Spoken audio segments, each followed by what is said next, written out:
some people will be joining in the next minutes. But thank you for your time and for your patience. So it's a pleasure to welcome you at the first conference of this selection forum for the Youth 7 and the Youth 20, and two other forums that I will detail in a second. So this forum is organized by the Open Diplomacy Institute in France, with the support of the Europe and Foreign Affairs Ministers of France, that we would like to thank once again for his support.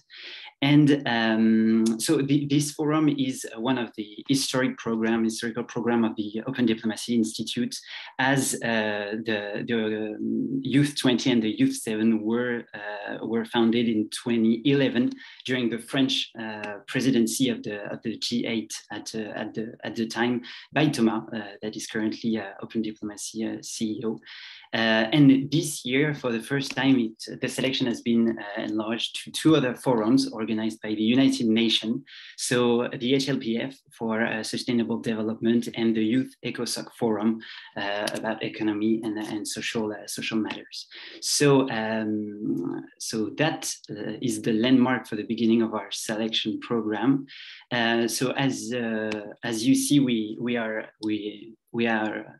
have been joined by Mathilde, that is also the chair of the French delegation to the Youth 7 and the HLPF, and I myself, I'm Jean-Baptiste BOYSSOU, and we'll be chairing the Youth 20 French delegation and the delegation to the Youth ECOSOC Forum. So maybe before we begin and we deep dive on our panel about the impact of the G summits on the preparation of the Conference of Parties, and more especially the 26th Conference of Parties that happened last year at the end of 2021, may I introduce the panelists of tonight. So I will begin with Iliyana ARNAUDOVA. So thank you for joining the panel tonight. So you are a senior finance expert at DAI and innovation director at Oxford Urbanists, and also a Millennium Leadership Fellow of the Atlantic Council. So thank you for joining us tonight. Then we have Stéphane CROUZAT, that is Ambassador of France for Climate Change Negotiation. It's a pleasure to have you with us, Mr. CROUZAT. And eventually, Thomas Friand, who is the founder and CEO of the Open Diplomacy Institute, and who is also a former Youth 20 and Youth 8 chair at the moment, because it was in 2011, as I was mentioning. And Thomas also chaired the Parliamentarians for Peace panel, that was a program that was funded by the Open Diplomacy Institute in 2020. So maybe before we deep dive in our panel with this enlightening subject, I will give the floor to Thomas for an introductory word to all the candidates and the participants to this year's selection forum. Well, thank you so much, Jean-Baptiste. I'm very enthusiastic to not only meet and have a chat with Stéphane, Iliyana, and Professor ANDONOVA, who will join us a bit later on, but very happy also to host almost 200 of the candidates who applied to this forum, become a delegate, devenir délégué, as we usually say in French. It's the 12th selection program we run with the Ministry of Foreign Affairs in France, since we indeed launched what was at the time a very unique innovation in diplomatic era around the G20 and G8 presidency that France ran in 2011, the Y20 and Y8. I had the honor to chair indeed at the time, and when it circled back to France in 2019 in the G7 format, I was also involved in co-chairing the Y7 summit under the patronage of President Macron. It's always, I'm not saying so because it's a long-lasting program that I'm turning from used to usual suspects now, but because I'm always super happy to testify from a year to another that the enthusiasm that we see in French youth is running from a high to another in applications. This year we have 478 applications from all over France. 54% of women, a bit more women than the demographic repartition. And it's for us as also key players of the feminist diplomacy of France, it's a bit pleasure to see that we see enthusiasm in French young leaders, female young leaders, to see applications in that sense. I would like to congratulate all those who applied, because their willingness to take part of the G20, G7, UN adventure is meaningful for not only for youth, as those forums play a great role for future generations, but also for multilateralism itself. There are a lot of tensions in the multilateral organizations these days, and having civil society on board makes a lot of difference in keeping international arenas as relevant as possible. And that's always a pleasure to see how many candidates we receive. Half of the candidates have presented themselves tonight. Welcome to all of them. We are looking forward to hearing you, listening you, seeing you, meeting you during the next interviews we will have along the following days. I'm not being too long, just saying thank you very much, because that means a lot to us. As Jean-Baptiste said, this program has been created 12 years ago in very deep partnership with the French Ministry of Foreign Affairs.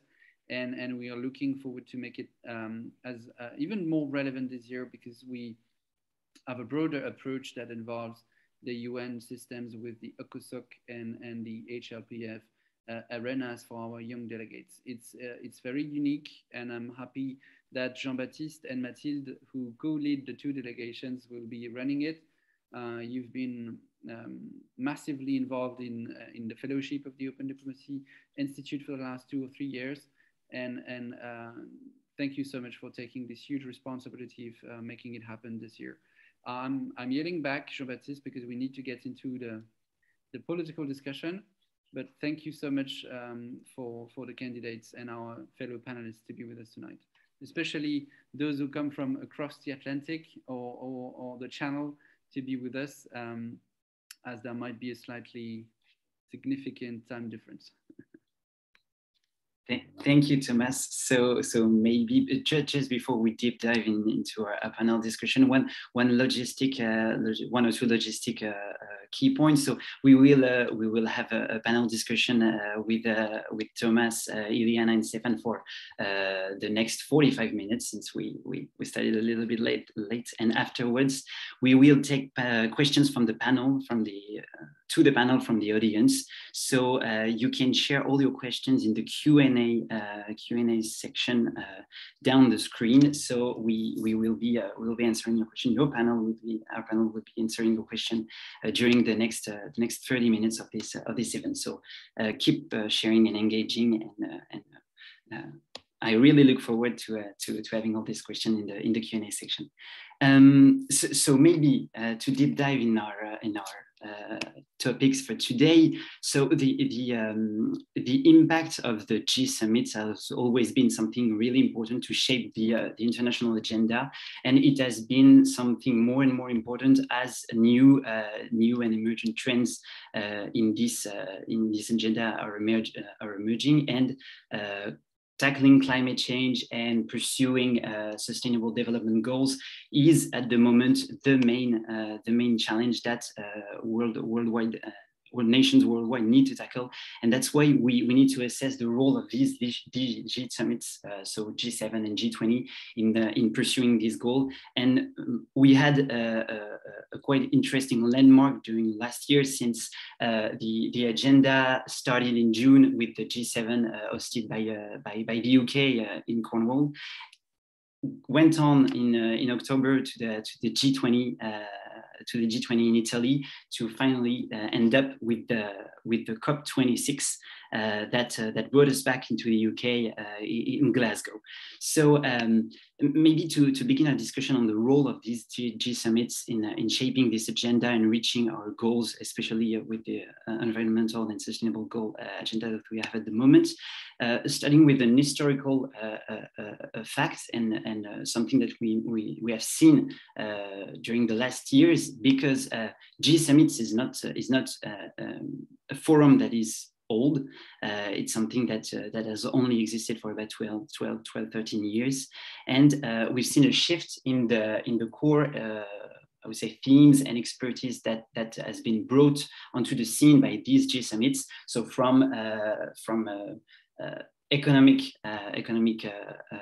matters at the beginning, since we were only recovering from the 2028 economic crisis, until today, where the environmental and sustainable development goals are taking the stage and are under the spotlight.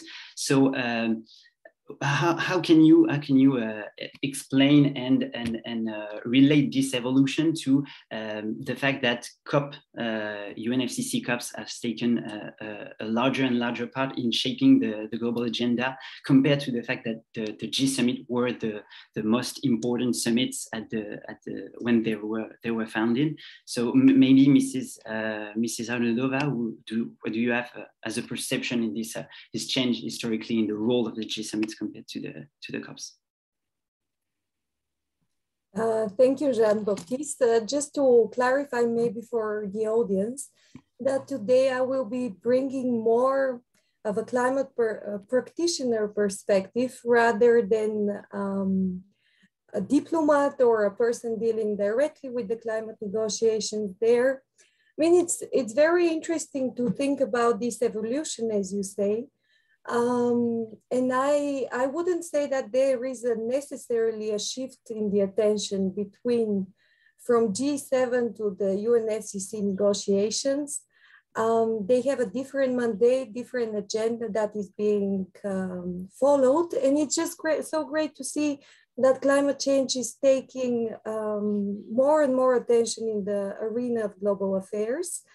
Let's not forget that the topic of climate change has been rapidly developing, let's say in the last 10, 15 years. So when I was much younger and an activist on the street until today, there is a major change. What I saw this year is that science is also gaining a momentum in this dialogue to climate change. This year, the IPCC report published very concerning but evidence-based findings that climate change is now widespread, it's intensifying, and also some trends are now irreversible. So taking into account what science is talking about, it's very natural to see that shift in priorities, and also looking at the G20 summit that is to take place in Indonesia, we see that energy transition is one of the key pillars that is going to be discussed there. Yet we know that when we speak about energy, it's not only climate change and the impacts of climate change, but a lot about the energy security, interconnection, and issues that are of great complexity and do require international cooperation. And I stop here because I'm sure Stéphane can tell us much more and in depth about the topic. Shall I take the floor? Yeah, thanks. Well, thanks very much for the invitation. It's a great initiative by Open Diplomacy to be thinking about that very important topic. Perhaps just to go back on the G7, in fact, G7 goes back to 1975 when Valéry Giscard d'Estaing thought of, in the wake of the oil crisis, decided to convene a sort of five-side chat the leaders of the most industrialized countries, and there were 6 of them, and then Canada joined the following year. And I have to say, in the beginning, nobody was talking about climate. It was all about economic recovery. It was all about how do we get out of this crisis? And then as things progressed, more and more subjects linked to sustainable development got on the agenda. And I see that Thomas has his SDG little badge. And these subjects are more and more discussed in G7, health and so on, education. I remember very distinctly when I joined the Ministry of Foreign Affairs, I was in charge of the team preparing for the G7 in Evian back in 2003. And I don't recall anything about climate at the time. It was all about partnerships with Africa, but there was nothing about climate. And then the G20 came along at Leaders Summit, as you say. It was in 2009 when the first G20 summit met at the initiative of Sarkozy, President Sarkozy at the time. And but then again, climate wasn't foremost in the topic because the G20 then met to try and resolve the huge economic crisis that was ongoing. And it's slowly that climate became more and more of an important issue within these two fora. And it's now really front and center of everybody's minds. And I'm sure we'll be discussing it a lot in the next hour, but climate is really driving the conversation throughout the G20 and the G7 processes and does feed in a lot into the UNFCCC process. So there's a very, very now interlinked process that we can see.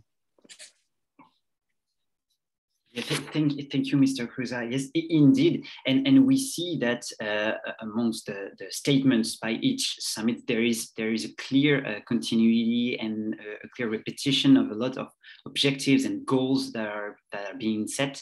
Either it is a statement, like to reaffirm that the Paris Agreement will be implemented as an example, or to implement new goals.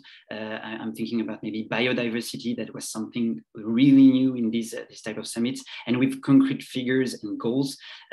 So that's something really interesting, and maybe Thomas, as you took part in these negotiations quite often in the engagement group of young people, what is your reflection about this evolution, the change in the topics that are treated? Is it something that really was driven by the civil society, by the engagement group? Is it something that went directly from the leaders getting involved in the G7, G20? What is your reflection about this involvement of all these type of actors? Thank you so much, Jean-Baptiste. I think there is a double-sided answer to this question. On the first side, we should obviously consider the role of civil society in making sure that the international forums fully endorse and interconnect each other to deal with climate crisis as well as biodiversity loss. I will zoom on this role of civil society, but there is on the other side a change in global governance that happened around at the end of the global financial crisis and peaked in 2015, that we also need to consider, because diplomats do not work only under the pressure of civil society. They also have their own plans, and that's beautiful itself. Well, to take first the answer in talking about the evolution of diplomatic arenas themselves, I won't circle back to the G7, G8 evolutions that Stéphane has pointed out. There is indeed a long-lasting history that roots in France about the G7 that was born in Rambouillet, and we had the chance during the 2015 forum Devenir Délégué to host Valéry Giscard d'Estaing himself to talk about this. So obviously, this forum was not talking about climate issues or biodiversity issues at all. There has been a change in the recent years, and especially during the G7 in Biarritz, but it's mostly the G20 that turned the table around in this realm, and the connection took up.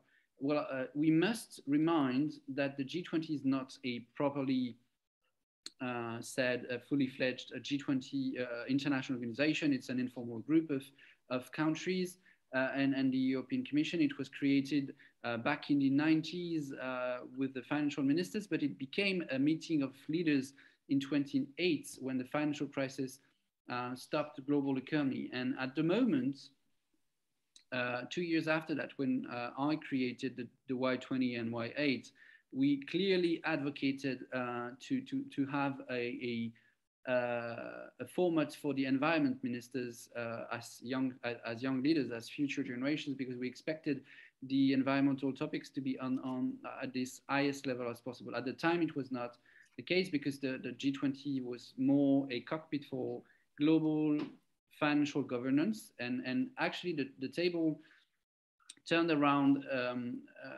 right around the corner of the COP21, because at that moment, well, in 2014, the Brisbane Summit in Australia during the Australian presidency of the G20 and touched upon environmental issues, but mostly it was the Ankara summit during the Turkish presidency of the G20 that changed the game in 2015, because at that time it was a leaders summit that was supposed to prepare the COP21 to prepare the Paris Agreement on climate change. That is the tipping point in the diplomatic history.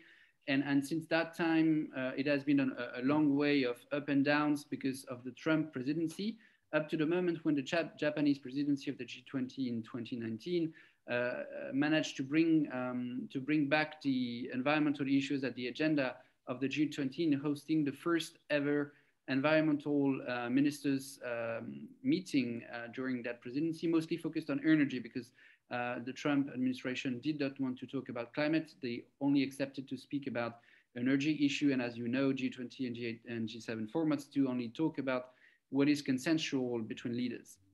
So there was another tipping point in 2019. And actually the last and very important tipping point is 2021, because that is actually connecting all dots. In 2021, we had the COP26 that was supposed to get delivery of NDCs from all member states of the Paris Agreement. And to achieve that, we had a sort of steering group that was formed by both the G7 and G20 presidencies to raise as much as possible the ambitions and to debunk any obstacles in the negotiations. The G20 presidency was assumed by Italy, which hosted its summit in Rome. And it was actually co-chairing with the UK, chairing the G7 itself and the Glasgow summit, to kind of make sure that the Glasgow summit was not a disaster. Actually, at the end of the Glasgow summit, we saw the results of what was achieved or not achieved in Rome at the end of the G20, which was to make sure that China and India would take strong commitments in their energy transition on coal issues. And that is actually probably the most disappointing thing that happened in Glasgow. There are many, many other positive news, but what made cry Alok Sharma, the chairman of the COP, at the end of the summit was precisely that the Chinese-Indian coalition achieved to prevent strong emissions in that region. And so that's for what I see in the history of the diplomatic shapes and arenas that connect the dots with informal organizations that the G20 and groups that the G20 and G7 do represent. But those informal organizations steer purely diplomatic forums that the COP are. And when we talk about the civil society role on the other side about this, it indeed has put some pressure and steering and stewardship on leaders at all levels to make sure that at some point connections would be made.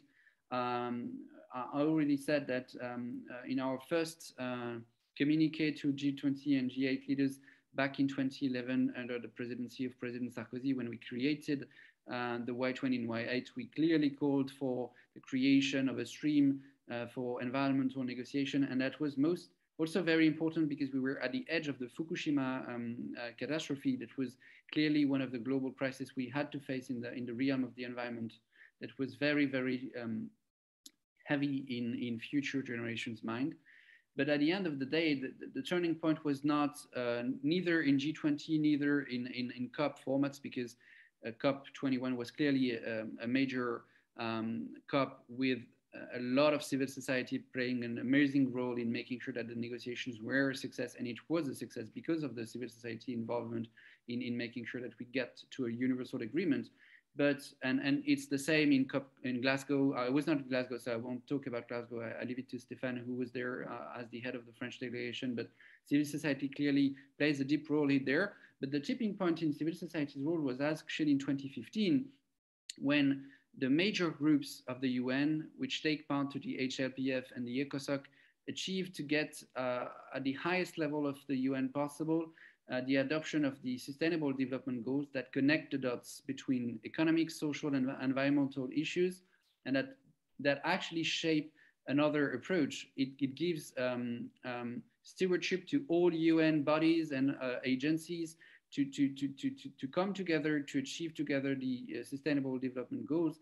And that is a major shift, because it was shaped with civil society since the 2012 Earth Summit in Rio. And that's probably the most significant contribution of the civil society, on top of steering of engagement group altogether. Well, I was a bit extensive, but I must be honest, civil society is key here, but the diplomats themselves have made a strong shift.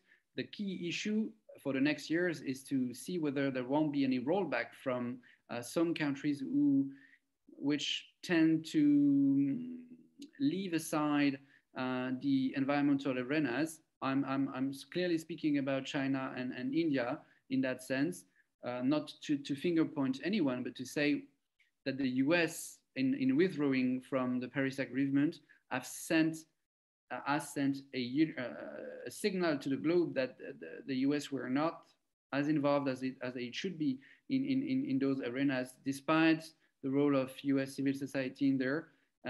That has discouraged China and India to involve as much as they should. And that has caused a major fragility in both G20, G and COP formats. And that's probably the most difficult thing we need to go from now. And it does not depend only on civil society. Thank you, Thomas. I think that this really is a key point, and also like raises the fact that the G7 and the G20 seems, because of their members and the typology of countries that are involved, do not work in the same way and pursue the same goals. I would take as an example the difference between the G7 statement that was quite clear about in terms of date and timeline in order to reach net zero carbon neutrality, when the G20 shifted into a more I would say vague statement about reaching net zero by the mid-century, in order to accommodate with these countries like China and India that did not have the same exact goals. How do you see maybe Mrs. ARNAUDOVA, since you raised the point of energy, that is something quite important, and we've seen this with the statement on the end of the subsidies towards coal power plants during the G summit this year. How do you see that it would be possible to meet these two visions, that would be the vision of the countries, the developing countries that are still fossil fuel based, and the countries that would be more advanced economically speaking, and that might pursue more ambitious environmental goals? Wow, what a question, Jean-Baptiste. Thank you very much for hitting the ball in my court there. Well, I would just like to add on the top of the coal and the energy transition commitments, that another very important commitment has been done on nature-based solutions. So the leaders' commitment on forest and land use, which is also committing 11 countries plus the European Union members to transfer to fund around 12 billions towards forestry and land use. So the question for me, it's a very interesting one. When we speak about climate, often people say shared but differentiated responsibility. And what has really made an impact now in Glasgow was to see the Pacific nations sending a very clear message across stakeholders, across continents, and that was what really had an impact. Energy transition, I guess, is a very complicated matter, but also another kind of stakeholder, key stakeholder that needs to be taken into account is definitely the urban areas and cities. It's been reported that currently around 50% of the global population lives in urban areas. So these are the people that are consuming, producing the energy sources, and also around 70%, according to the EU, 60% according UN Habitat, of the greenhouse gas emissions do come from the consumption of urban areas. So it's not only kind of there is no silver bullet for the national governments to find a solution there.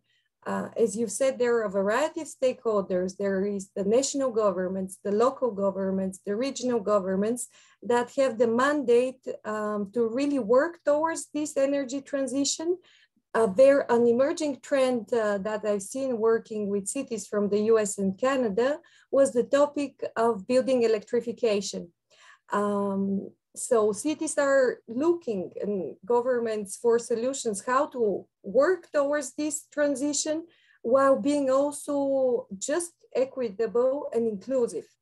And right now, there is also the need to assess the different technologies that are there, as well as employment opportunities and other aspects that intersect with the current economic financial systems in place.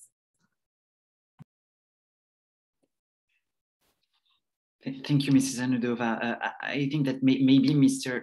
CROUZAT, you might elaborate a bit on this aspect of bringing together these different agendas in trying to reach the most ambitious goal possible with particularly different starting point and national agendas, I might say.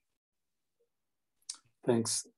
Before I start, I was in the loop of an email by your other guest who's, I think, desperately trying to get in. I don't know if you looked at your email 15 minutes ago, but she's... Yeah, I'm on it, Stéphane. I'm trying to help good. On that front. Maybe I think it'd be good for our audience to remember what the G7 and the G20 mean in terms of climate stakes. G7... We have the most important world emitters. It's the biggest economies, hence the biggest world emitters. And the G7 is about 1/3 of global emissions. And the G20 is somewhere between 75 and 80% of world emissions. Of that, we have China. China is the big one in the field, about 30% of world emissions in 2020. And its share has increased. The second one is the US, about 14%. Then we have the EU, roughly 9%, 8-9%. So you see, it's big, big emitters. And if things don't move among these countries in climate action, well, might as well just pack up and say, forget it.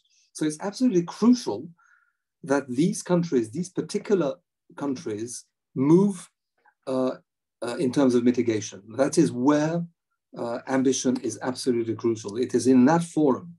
That's why it's so interesting to have seen the development of the climate debate within the G7 and the G20.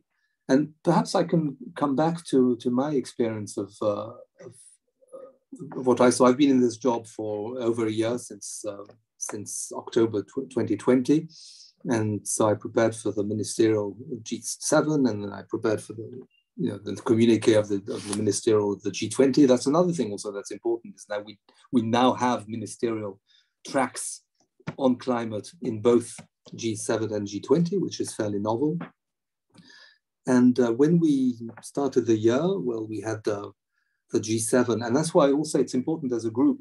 As you said, it's not coordinated. It doesn't have a secretariat, neither G20 nor the G7, but it's an informal gathering of very important countries that discuss issues. And here on climate, there's this, it's a very good forum to exert collective pressure.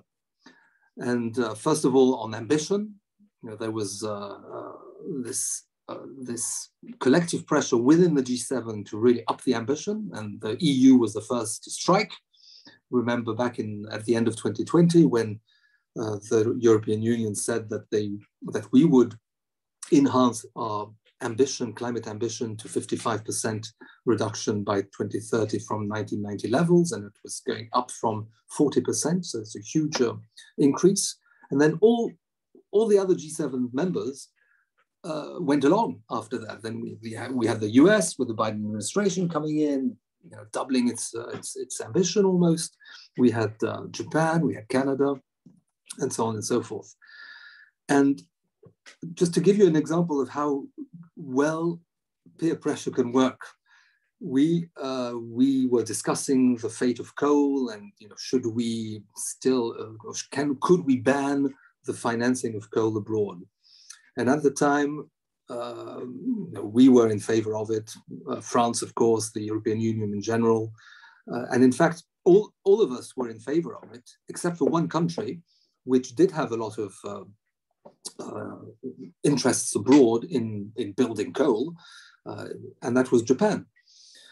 And it took a lot of peer pressure for Japan in the end to relent, and in the end to say, okay, we will also agree to banning the financing of coal plants abroad. And that was a huge progress. And so that was confirmed at the G7 summit itself, which took place in the middle of the year, where the ministerial was in the spring, in May. And then comes along the G20. And at the G20, we were thinking, gosh, we'll try and perhaps move that forward. And we did try to move that forward in the G20 ministerial, and it didn't work. There was no appetite for coal discussions from countries such as Russia, from China, from India. They just wouldn't have it. And so we couldn't move along on this issue, the same way we couldn't move along on the issue of inefficient fossil fuel subsidies, which had been on the G20 language since 2009. We said that we would ban inefficient fossil fuel subsidies in the medium term, and we were still having the same language, and nothing much was being done. And then we, as we went closer and closer to COP, then there was this surprise announcement by President Xi Jinping, who said they would stop financing coal abroad. South Korea had done it, Japan had done it, and then China, big neighbor of these two countries, just went along and did it itself. And once China did it, then the whole G20 endorsed it. So we came from the beginning of the year, when there was no hope to have anything on coal, with countries saying we don't even want the mention of coal, to the G20 summit just before COP, when there was this decision by all G20 members to ban construction of plants abroad. So that is a huge improvement, and it's really, it shows how when the ball starts rolling, you sometimes have very good surprises. Just two things I wanted to mention before I give back the floor is the question of the phase down of coal. Thomas, I think you were being quite critical about the results of COP in that respect. But again, you have to sort of take a step back. If you take a step back, back to the middle of COP, let's say Tuesday morning, before the end of COP on Saturday, and we see the text, the draft text, which says we will phase out coal, and you end up with phase down, of course you're disappointed. But if you go back and you step back a little more, and you step back to the beginning of COP, when the British presidency was trying to draft non-papers to see how the Glasgow Climate Pact would be drafted, then you would see that there was no mention of coal whatsoever, and there was no mention of fossil fuel subsidies whatsoever in that text, because the British presidency thought it would be unachievable. And then, as the COP progressed, then we thought it might be good to try and put it in, and so the presidency did so, and then instead it was watered down a little bit. It's true. But still, it was there. It's the first time in the history of UNFCCC that you have the mention both of coal and of inefficient fossil fuel subsidies. So in that respect, it is quite a step forward. And one final point to react to what Iliyana was saying, and the fact that Pacific nations became a very vocal group during COP. Well, it's very true, and it showed at the end of the COP in the plenary, when there was all this drama about the coal and its huddles and so on, and really three groups emerged there. You had the developed countries, you had the vulnerable countries led by the Pacific Islands, Marshalls, Tuvalu, and many others, Fiji and so on, and then you had the big emerging emitters, India and China and others. And you see these three groups really tend to have different agendas. So it was interesting to see that it wasn't any more sort of north-south issue. It was more of a three-way billiard game that we ended up with at the end of COP26. Thanks. Thank you, Mr. CROUZAT. I think that, Thomas, you wanted to react maybe to... Yeah, actually, I thought Stéphane's point was very, very interesting, and I just wanted to say a few things on top of that, not saying against it. I was critical, but not in the sense Stéphane meant. But it's very interesting in his point, and I'd like to elaborate a bit on this for the sake of our audience understanding of G20 and COP dynamics, is that there is indeed a very unexpected dynamic that Stéphane has clearly presented in highlighting the Chinese ambitions and hence ambitions right before the G20 summit in Rome and ahead of the COP26 in Glasgow.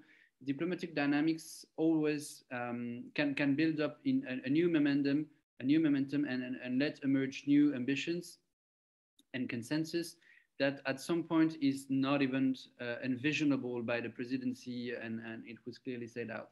So I fully agree that we should take this into account in de-zooming from the ups and downs of the COP itself and see the broader picture. But that's also a good example of how transparency of negotiations make a very, very major difference. Because here it's a problem of managing expectations of the public. Phasing out, phasing down, nothing at all about coal. This is all different languages.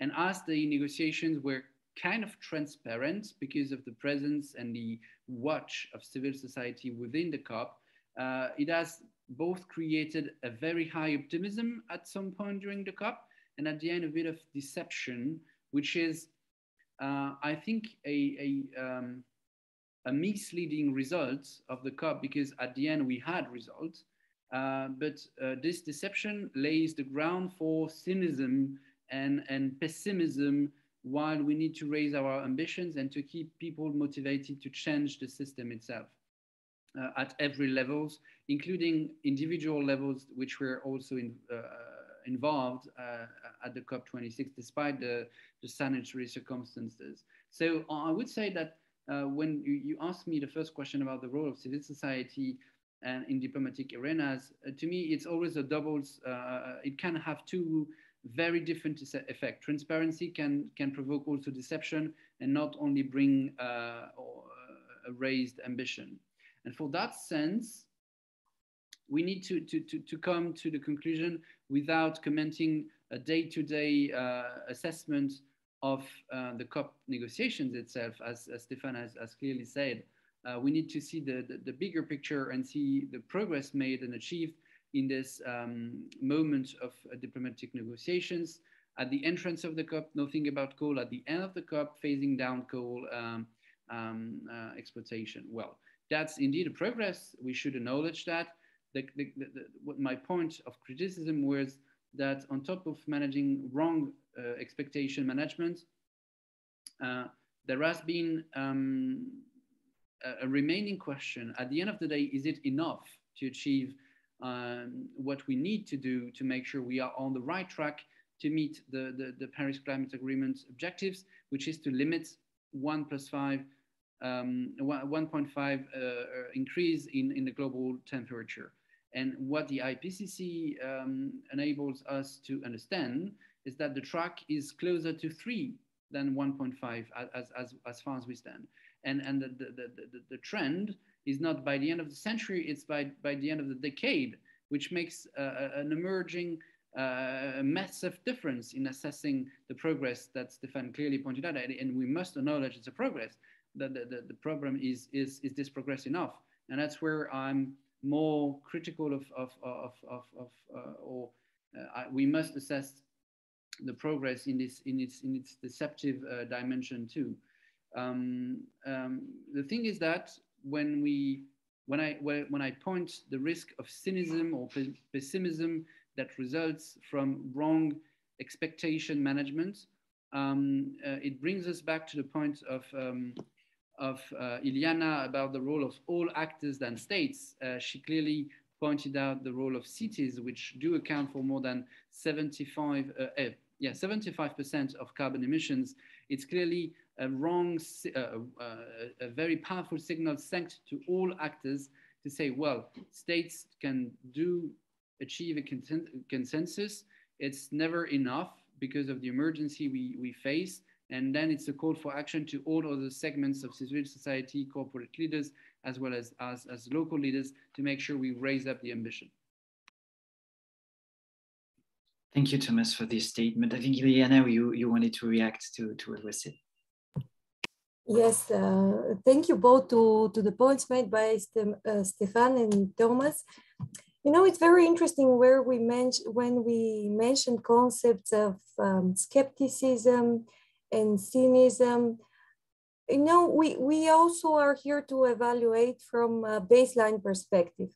There has been a timeline that has been agreed in order to keep global warming beyond 1.5 degrees Celsius. And we have the milestone period. So we have the 2030 and we have the 2050. So when we say take a step back and assess, have a perspective, I think it's always very important to keep in mind those targets. For example, the work with cities that we do, the way that we design is to support municipalities have their own climate action plan. And there is what we call baseline emission inventory. So a city can track their emissions, have an idea where they stand in order that over time they can decrease and meet the targets of the Paris Agreement. I hope I'm not speaking too much about urban areas today, yet this is my area of expertise. I want also to highlight that this year G20 mandated OECD and UN Habitat help intermediary cities tackle climate change and achieve the SDGs. So there were two big documents there. One, the G20 kind of initiatives, the G20 platform on SDG localization in intermediary cities. So a first time that G20 also gives kind of considers underscores the importance of territorial development approaches for the design and implementation of multi-level governance. And the second big initiative was the G20 Rome high-level principles on city partnerships. And it will be interesting if Stéphane can tell us a little bit more. And I also wanted to make a second point. On a positive note, being active on the climate space, what I've seen that's really progressing and moving is youth engagement and action. This year, we had the pre-COP in Milan, which came out with the manifesto for Youth for Action to involve this new perspective to come into play, to have new players on the table. And honestly, I do work with young people. I have a big family from the age of 4 years to 19 years. And it's amazing to see this generation that until soon, like until recently, I thought it's my generation. These people are very committed about the prosperity and the well-being of the planet.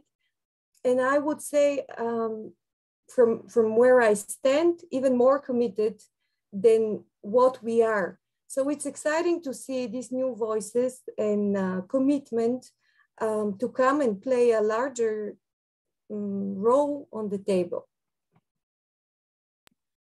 Thank you, Iliyana. I was going to ask another question, but I think that since you raised the impact of the youth people on this negotiation, it's a perfect conclusion for our panel part of the discussion. And I see that we have a lot of questions coming in. So I will now leave the floor to our candidates for the questions that are very interesting from what I see. So maybe we'll take the questions 3 by 3, so it will be easier for you in terms of logistics to take these questions. So I will bring into the floor Paloma for a question.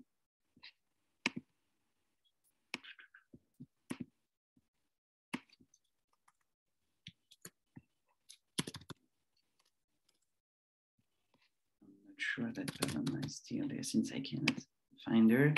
I will also ask Camille to join us and Mary.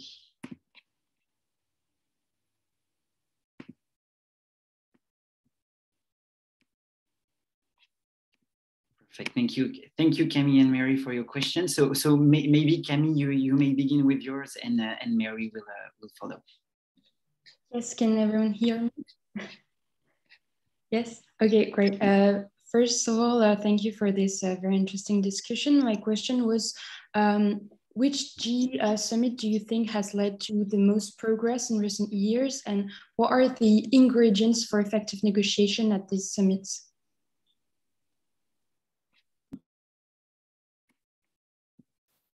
And maybe Mary, you can go on with your question too.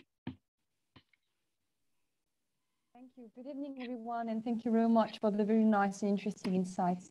My question, I must say, was a little bit more pessimistic. I was wondering whether climate was actually taken seriously by most country leaders. After the different COPs and climate summits, we always have beautiful statements, but from the civil society, concrete actions are not so visible. And it seems that actions we see in most countries are more related to trendy topics rather than something that would be carefully planned and thought and on an international level, planned again. Thank you. Thank you, Mary. And since I finally found the name of Paloma in the list, maybe Paloma, you can end this round with your question, and we'll begin the answers. Hi, yes, I hope you can hear me, and I'm sorry for the inconvenience. My question was that you had like a dual discourse to me, because you mentioned the impact of G20 and G7 as places where multilateralism can occur and that change can be imposed. But at the same time, you said that everything discussed has to be consensual. And therefore, taking into consideration the different national interests between states, how can you promote change when you have to stay consensual? Thank you, Paloma, for your question. So a really interesting question. I think that maybe Stéphane, you or Thomas, you have an opinion on I think Paloma and Camille theme about the what can lead to effective negotiation, if this negotiation even are a sign of hope in the way that they perceive the same topic along the way during G summits. Maybe I can start if you like. Well, it's G20 it's not like a réunion de copropriété. You don't vote and decide who's going to paint the you know, or repair the roof at what price, and then if somebody don't agree and they're in the minority, they have to do it. This is quite a different forum. It's a forum where leaders come voluntarily, and it's a forum where there's an open discussion about current issues that need to be addressed at a global level. So it's not like we're voting laws and, you know, there's a majority and a minority, and we just you know, have to decide, and the minority has to put up with it. It doesn't work that way at all. So the agenda is set consensually in that people discuss what they want to discuss. It doesn't mean that they agree on everything that is being discussed at all. And that's why these fora are so important. And that's why also it's important to have in mind that you always try and come out with a communique at the end of these meetings, except when Trump was in power, and he suddenly said at one point, let's just do away with this communique. It doesn't make any sense. Nobody reads them anyway. Well, that was one way of putting it. But in fact, these communiques are read, and they do, you know, manage to inch forward. And the example I was giving, the precise example about the end of fossil fuel, financing of fossil fuel abroad, is a typical example of how you can inch forward. And, you know, it doesn't seem like it's much, but it's a beginning. And, you know, we've addressed that, and now we'll have to address coal domestically, for instance. And, you know, my hope personally is that within G7 and G20, we'll start addressing much more aggressively the issue of coal domestically. And so, you know, it's these discussions that, you know, allow us to make this progress as we go along. But it's certainly not like voting a law in Parliament. Well, maybe to build up on this, when I said it needs to be consensual, to answer to Paloma's question, I was meant that the agenda needs to be consensual, not the discussion. And that was clearly put by Stéphane, so I won't be developing anymore on this. On the other question that was asked by Camille, on the, in my opinion, the most important summit was facilitating climate negotiations. Well, maybe my answer will be very kind of surprising. I won't say it would be any COP or any G20 or G7 summit when it relates to climate itself, because as I've said earlier, climate issues were in and out G20 negotiations, mostly out of G7 negotiations for years, and that's due to Trump mostly, but essentially also because it was the most forum focused on financial issues. But there is one other type of meetings that was decisive in making sure that climate COPs were a success. It was the US-Chinese summit that happened right before the COP21, when China and the US jointly agreed in peaking their carbon emissions by, I don't remember exactly the dates, I do believe it was 2060, that they would have a peak at that moment, and they would make sure that their energy policies and environmental policies would make emissions decrease massively by that peak. And this is probably another, it's not a G20, it's a G2 summit that happened at the time. That was essential. It was a critical enabler of the COP21 negotiations. And I must say, every observer of those negotiations clearly highlighted this moment as a turning point in the COP21 negotiations. So it was not a G20, but a G2 meeting. The other meeting I would refer to as a critical enabler of COP negotiations is Rome, the recent summit, not exactly for the same reasons that Stéphane has pointed out earlier. It's clear that the Chinese brought more ambitions at the table, but that's not what I want to say. I'm referring to Rome summit as for the results in taxation negotiations, because when we talk about climate negotiations, it always comes down to the same question: will we have the financial means we need to achieve the transition?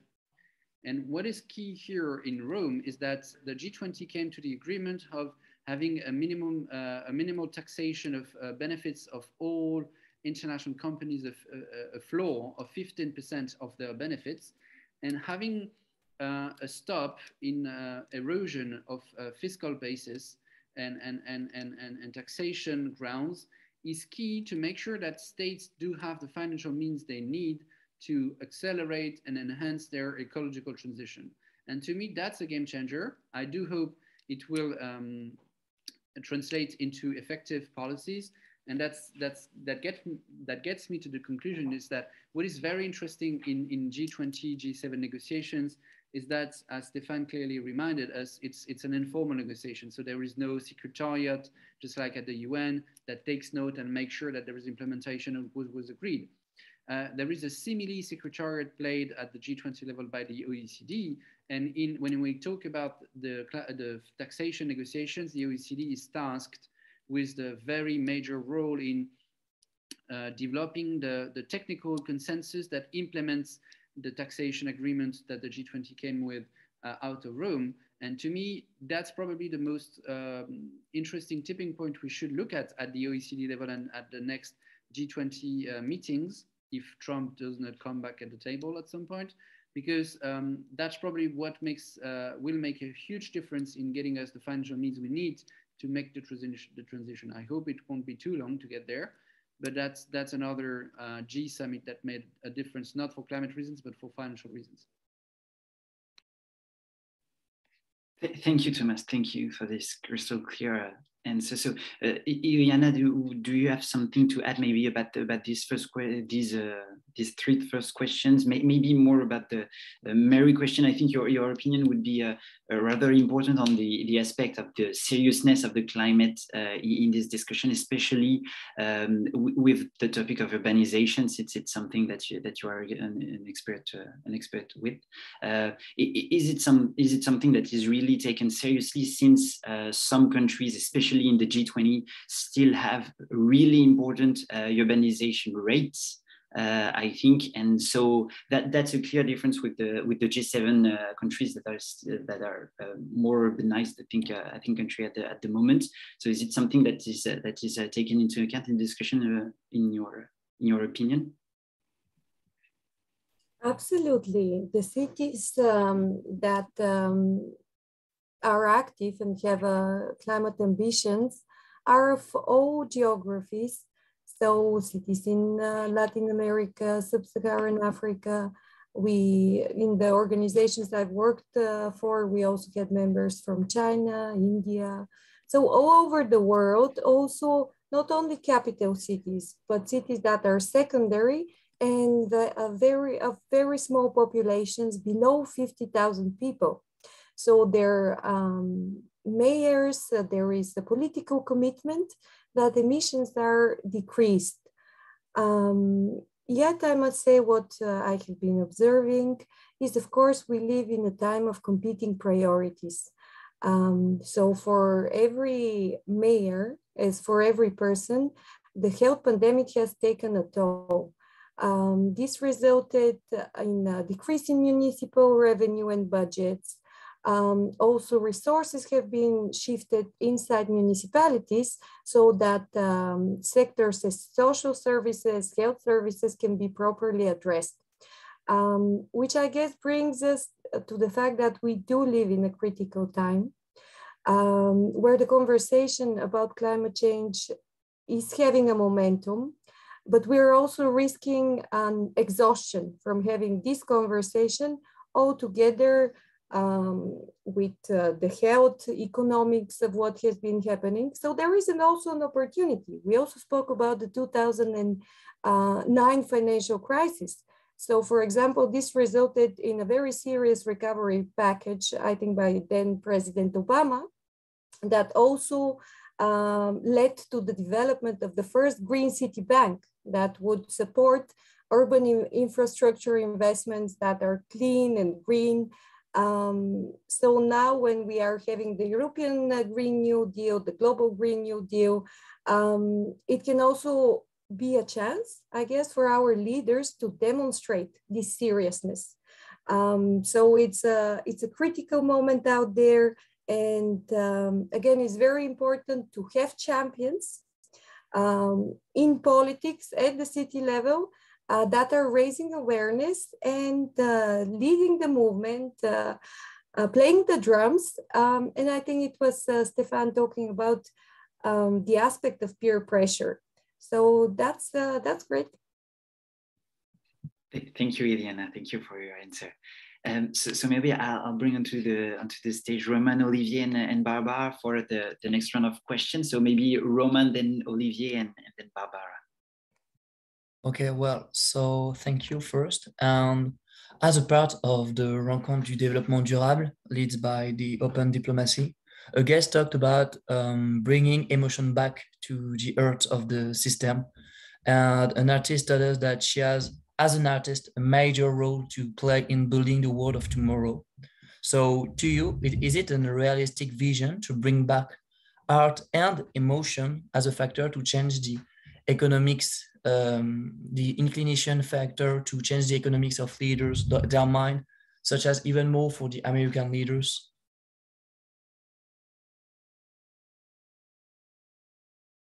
Then Olivier, you can ask your question.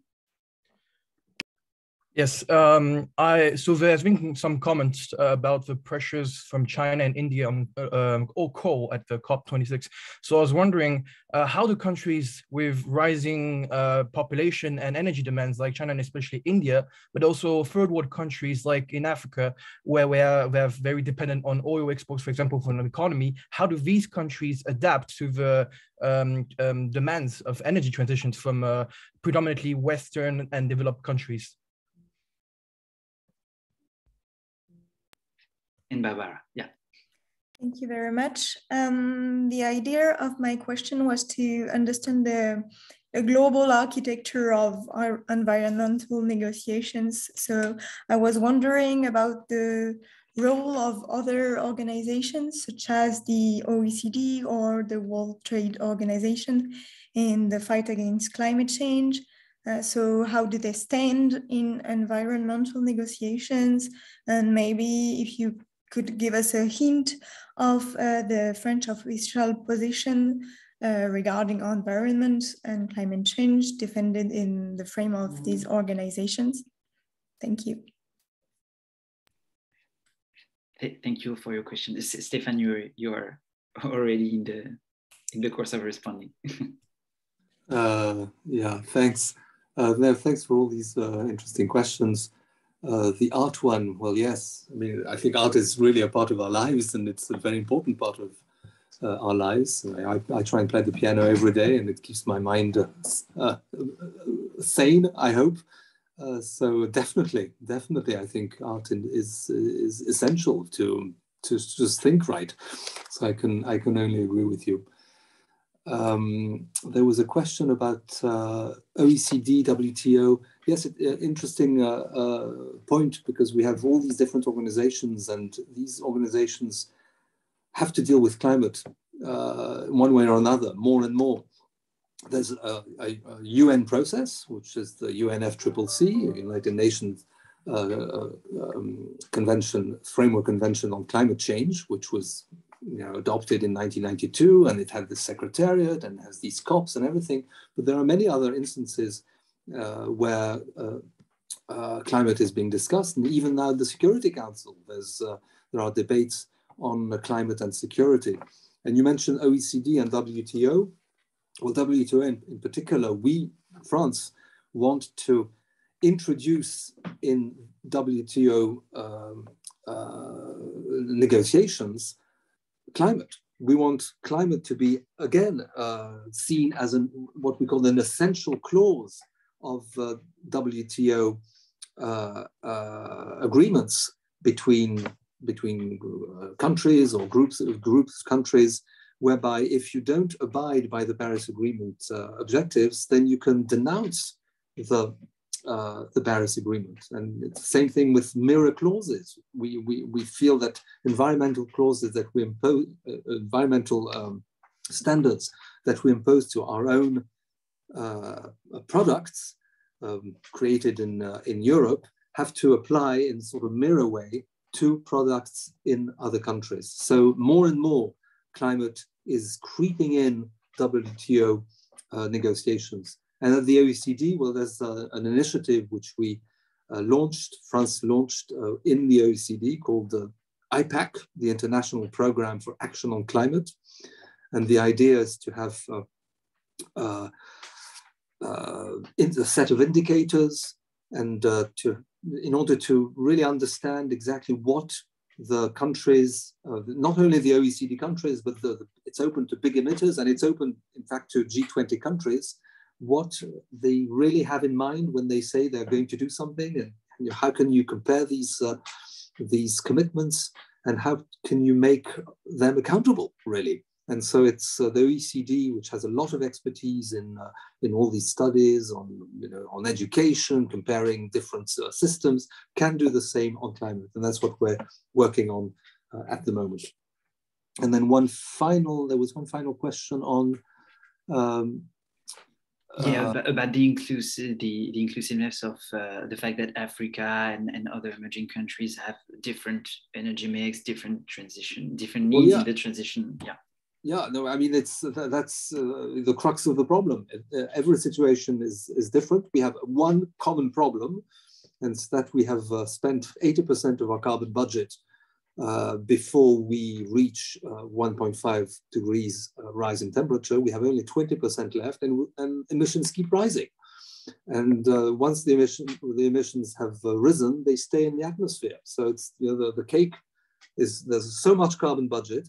And countries use it differently, and their pathways are different. Look at China. They are huge consumers, both of fossil energy and of renewable energy, because they need so much energy to sustain their growth.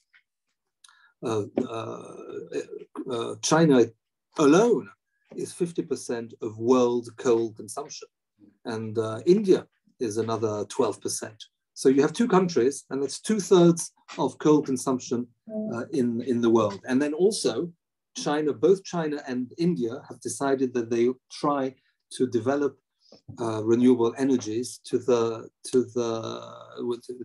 the goal of 1,200 gigawatts for China, 500 gigawatts for India within the next 10 years. So, all these, and then you mentioned Africa. Well, Africa is responsible for about 4% of world emissions.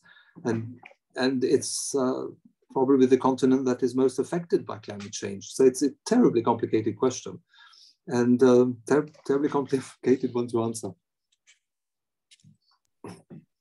Thank you, Stéphane. Maybe Thomas, you have an opinion on especially the implication and the synergies with other international organizations, and I might even add something to this question with future summits, specialized summits like the One Planet Summit, the One Ocean Summit that will be launched in France, or other instances that are trying to address these specific questions to complement these institutional and non-institutional organizations that we are talking about.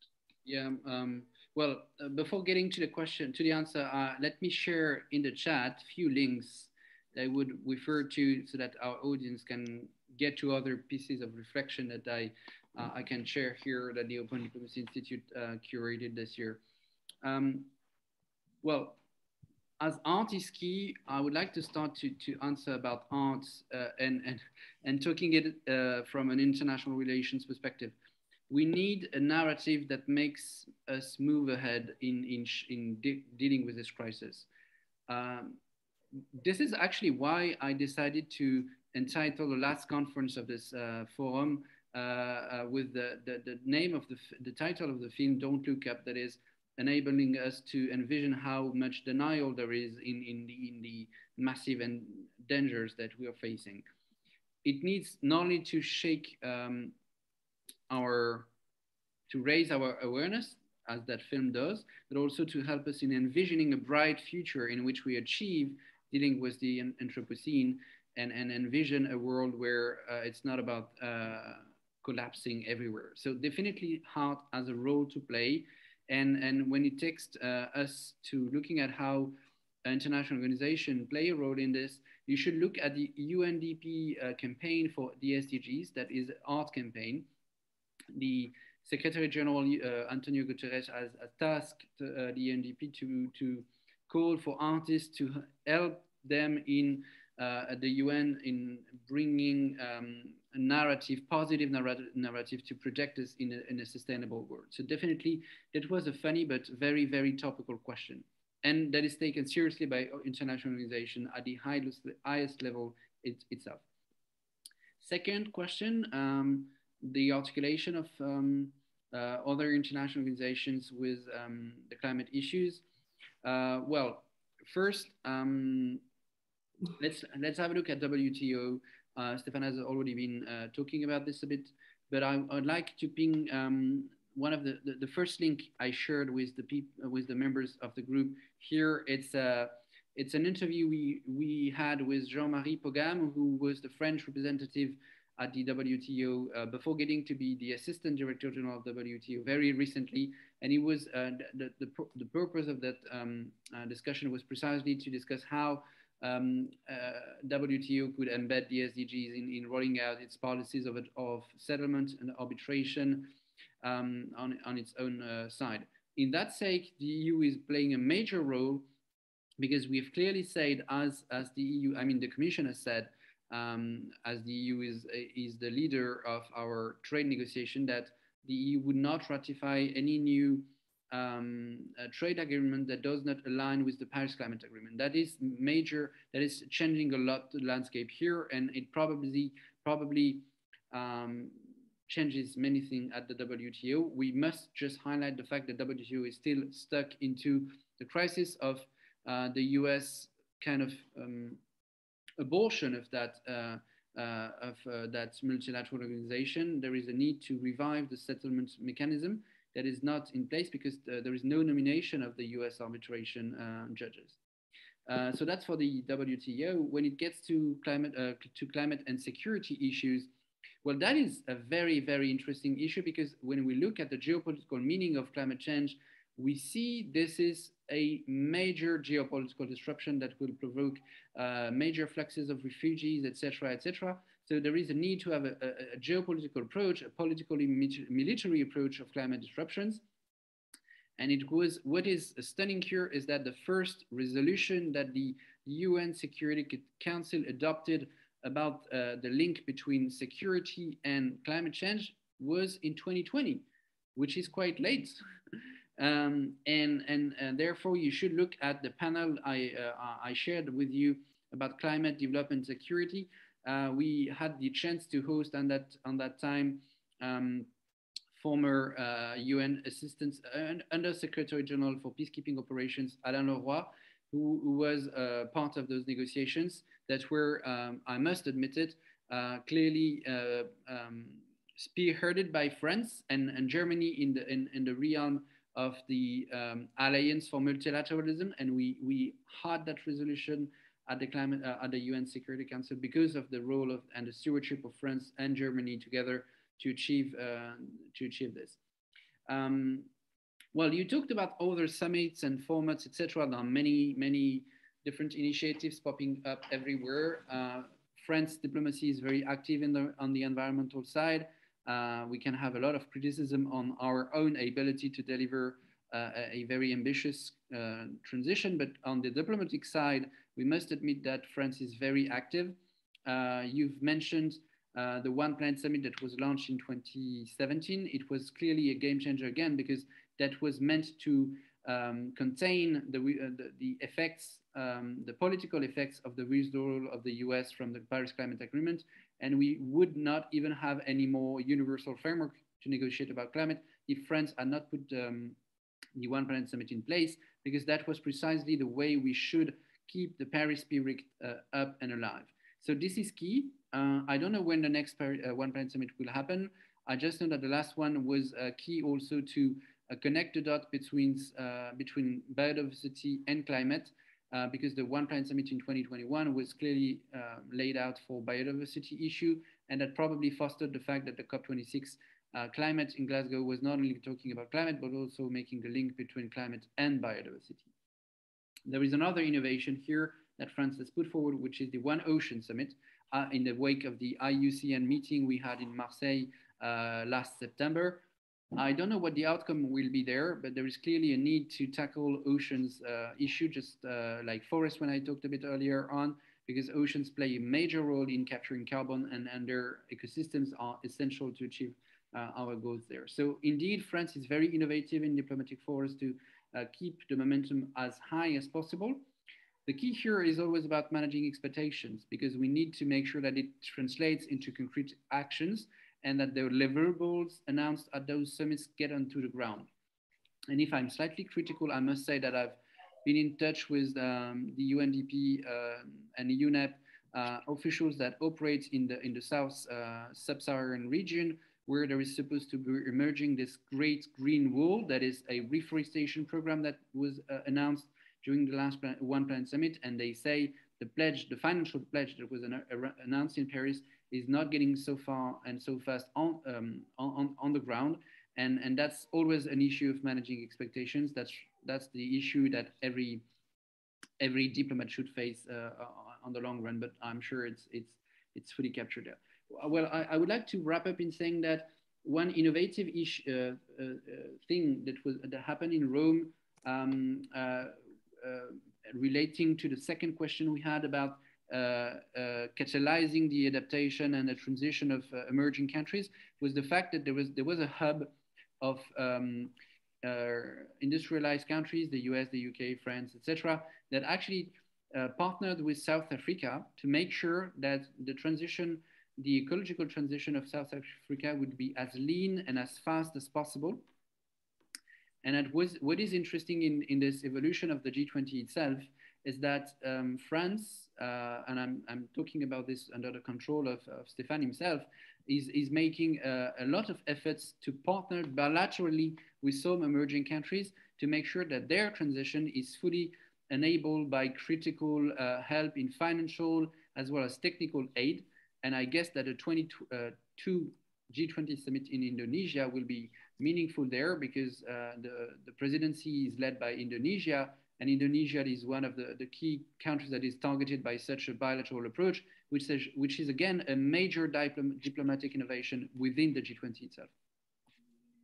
I will have to leave you, I'm afraid, because I have a meeting starting in 1 minute. Yeah, thank you exactly. very much. Merci beaucoup. It was great to talk to you, and very nice to meet you, Iliyana. Thank you, Stéphane. Thank you. Stéphane. Ciao. Thank you, Iliyana. If you have 5 to 10 minutes, maybe. So since we're ambitious at the Open Diplomacy Institute, I was thinking that we might take a last round of questions, if it's not a problem to you. Yes, but I also really wanted to quickly react on Olivier, Roman, and Barbara. I don't know if they're still on the line, but for Roman on arts and how they can be integrated, I would just like to recommend to go and Google. There has been an exhibition under development in Rio de Janeiro about the city of tomorrow. In Dubai, they have just finished or finalizing another exhibition on the same topic. And I think it's always a very interesting experiment when you bring artists, architects, civil society together to talk about the way they see the future. And apparently people do see it very green, with a lot of green spaces. Quite the contrary to sometimes what I have nightmares for. So this was on that. Olivier, great question.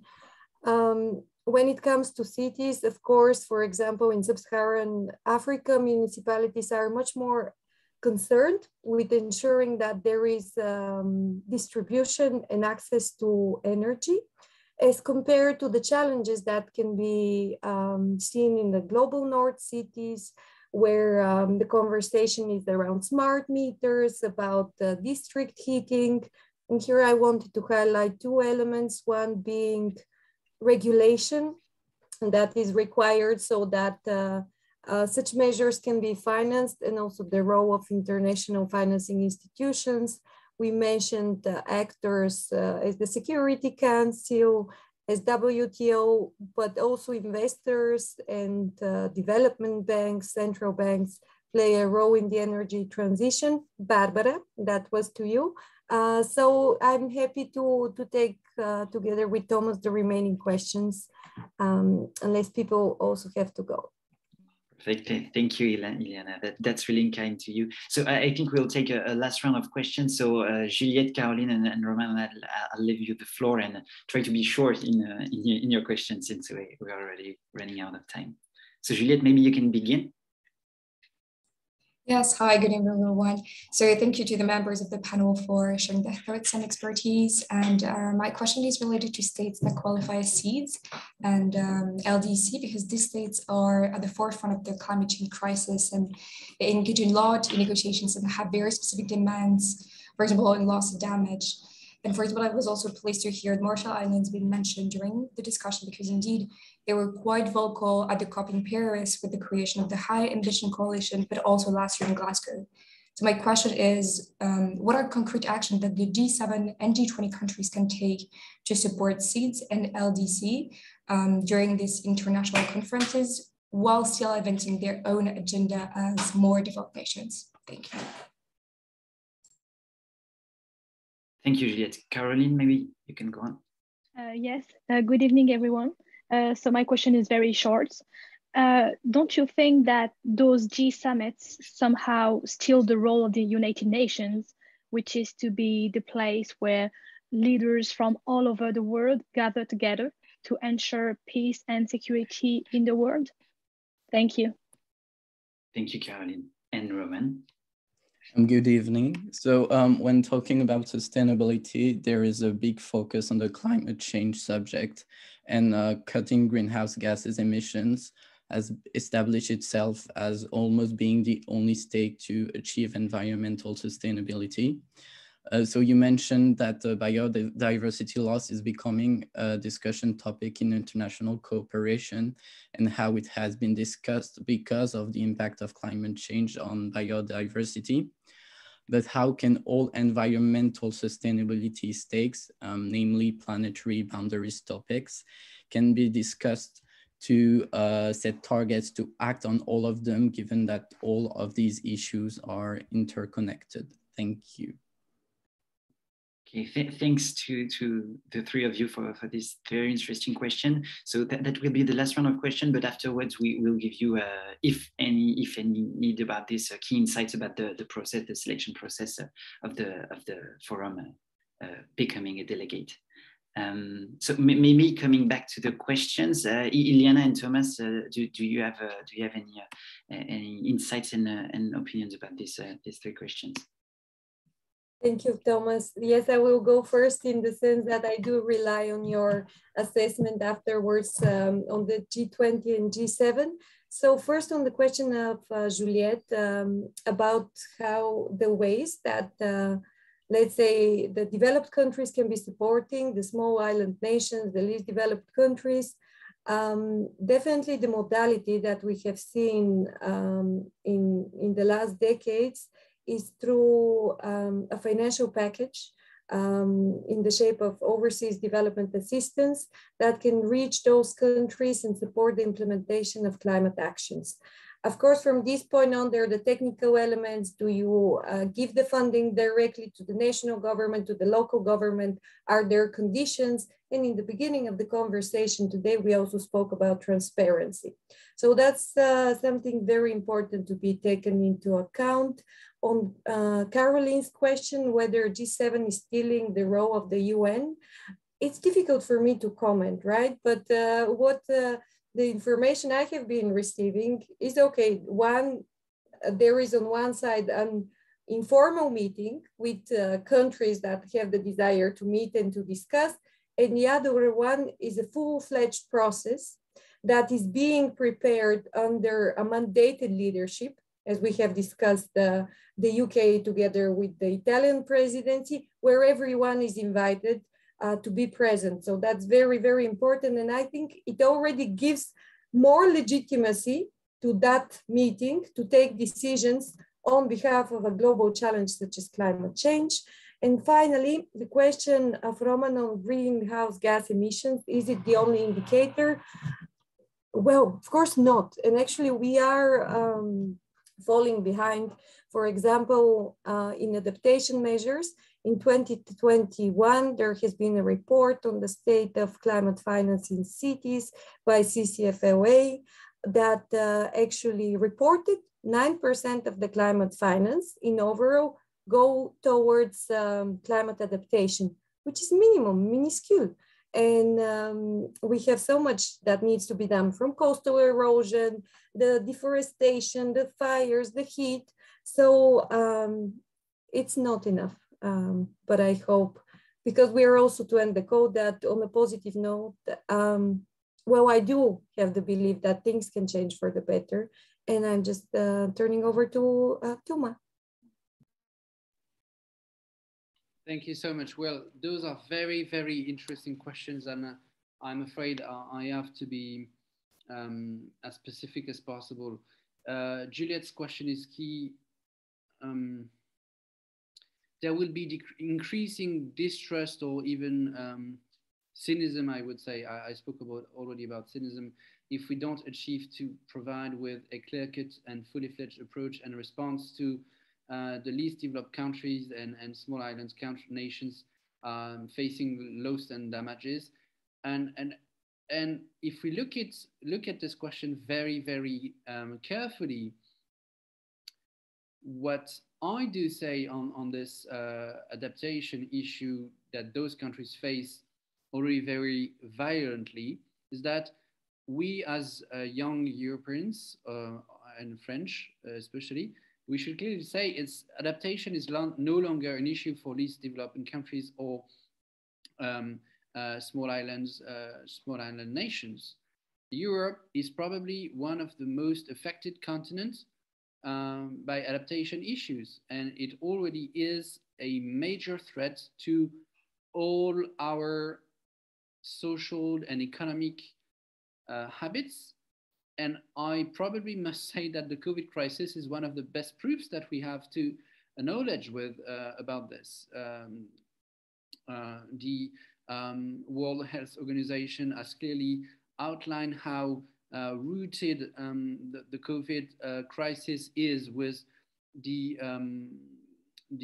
degradation of ecosystems in the southeast of China and the risk of zoonotic diseases that come from animal species to human species, and that's turning back to us in Europe and all across advanced nations to face with another type of threat that is rooted in the effects of the Anthropocene. So when we talk about adaptation challenges, we need clearly to say, especially we that will live with climate change at the end of during our lives and for our children, that adaptation is no longer a future-proofing exercise. It's a day-to-day issue now. To the question of Caroline about, I love the way you phrased it, those G summits steal the United Nations. Well, actually, it is fun because I'm laughing at it because that was my master thesis issue.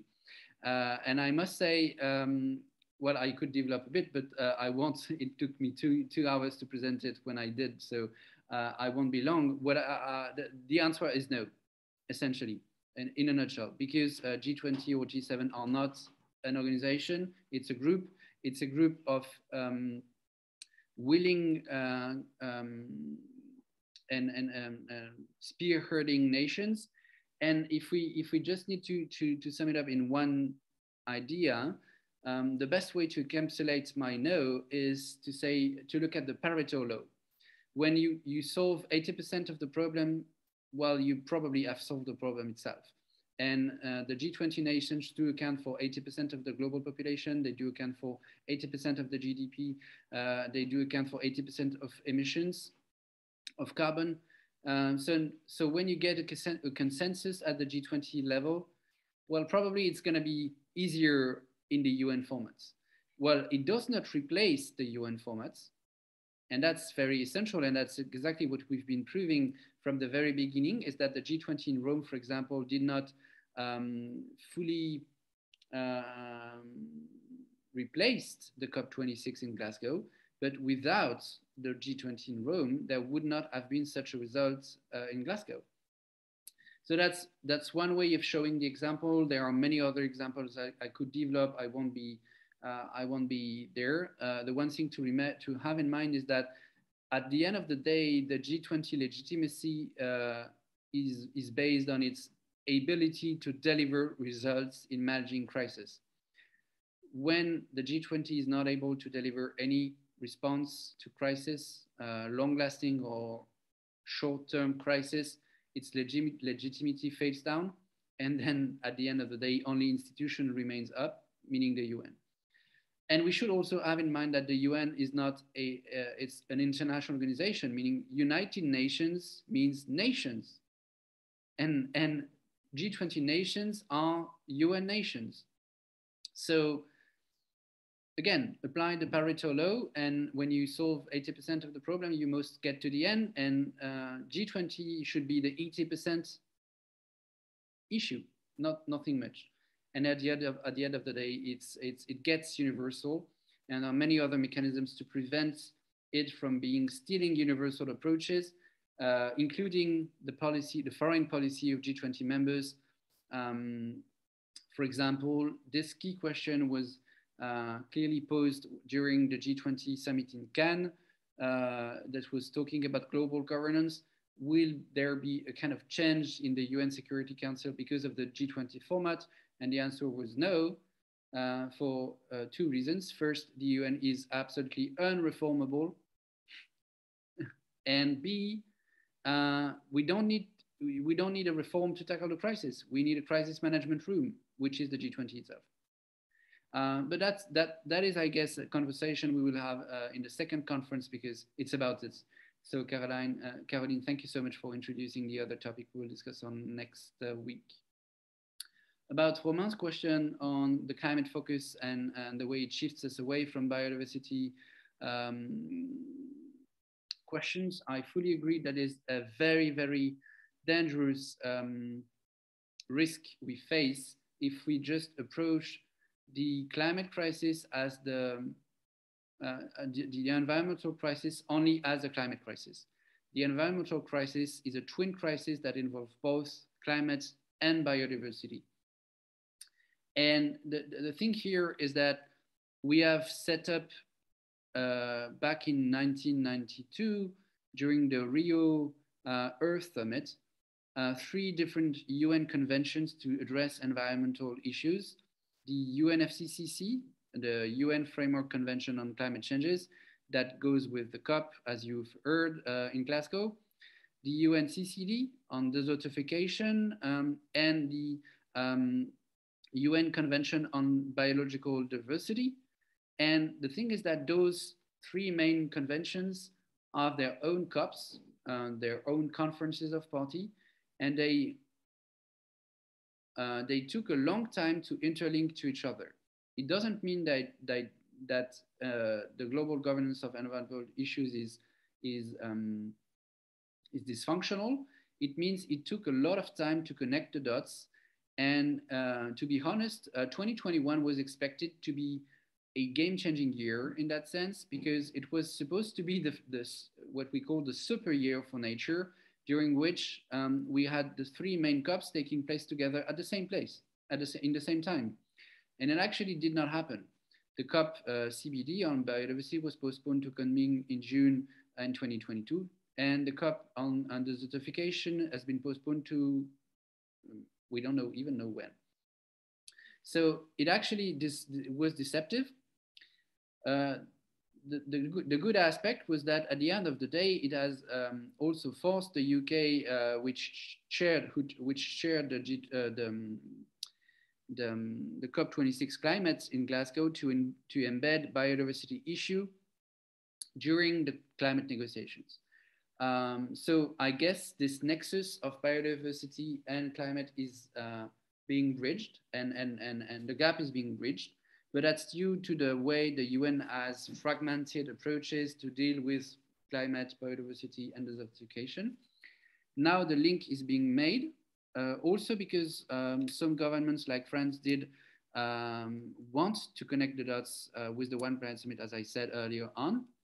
Now it's how to make sure that this is sustained and that we have a global approach of environmental issues.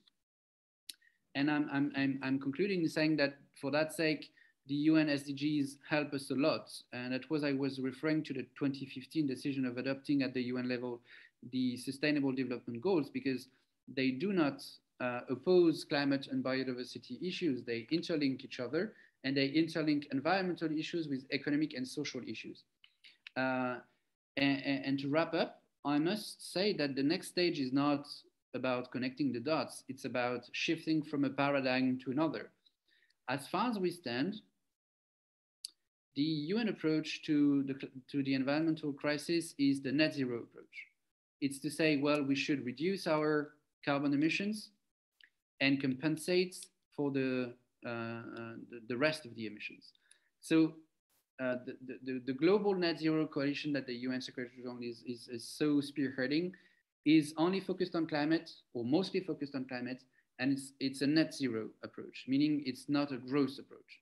And we need to shift from a net zero climate approach to a nature positive approach, meaning we need to yield back more to nature and not only to climate than we took from Earth every year. And this paradigm shift from a net zero approach to a nature positive approach is key.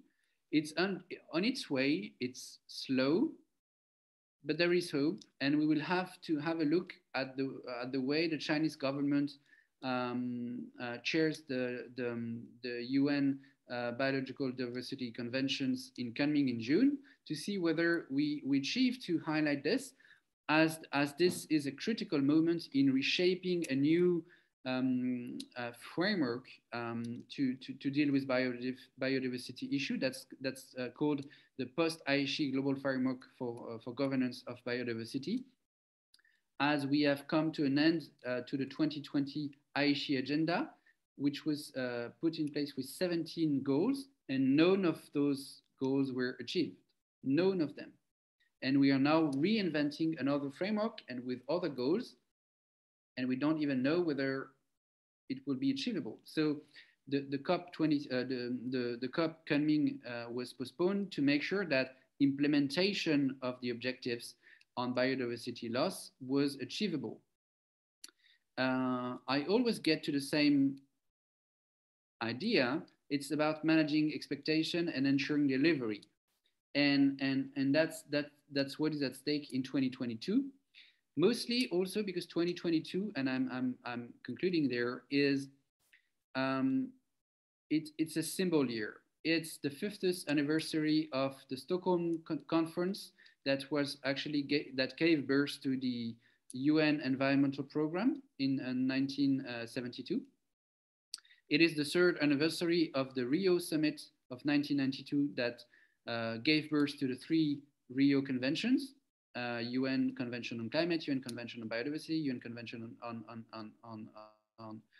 desertification.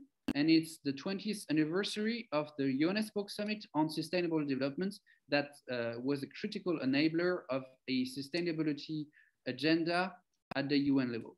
So 2022 should be a symbol of this paradigm shift.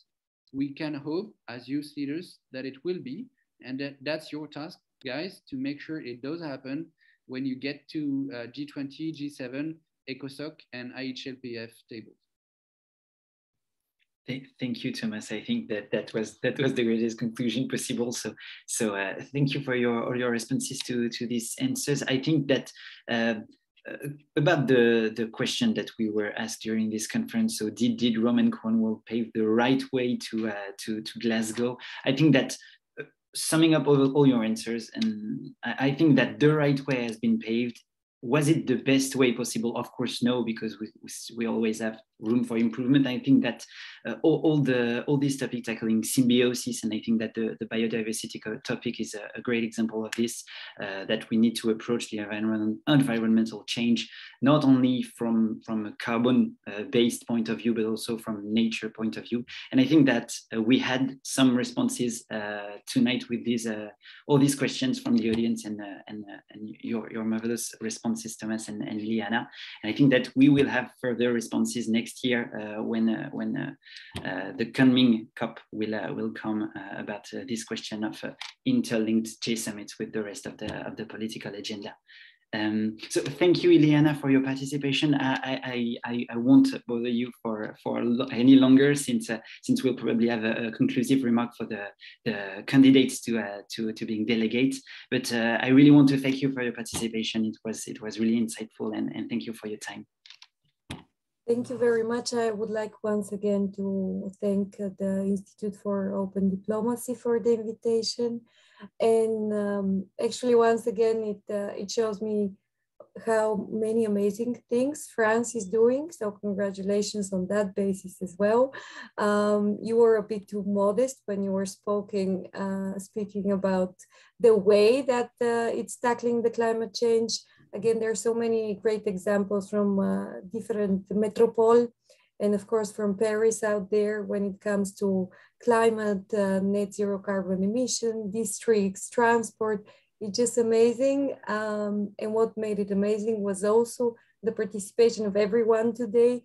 Mathilde, Jean-Baptiste, really good luck and enjoy yourselves in leading the I7 and I20 delegations. Thank you. Thank you, Iliyana. Thank you so much. Thank you. Thank you so much, Iliyana. Thomas, we'll be in touch. Thank you. Bye.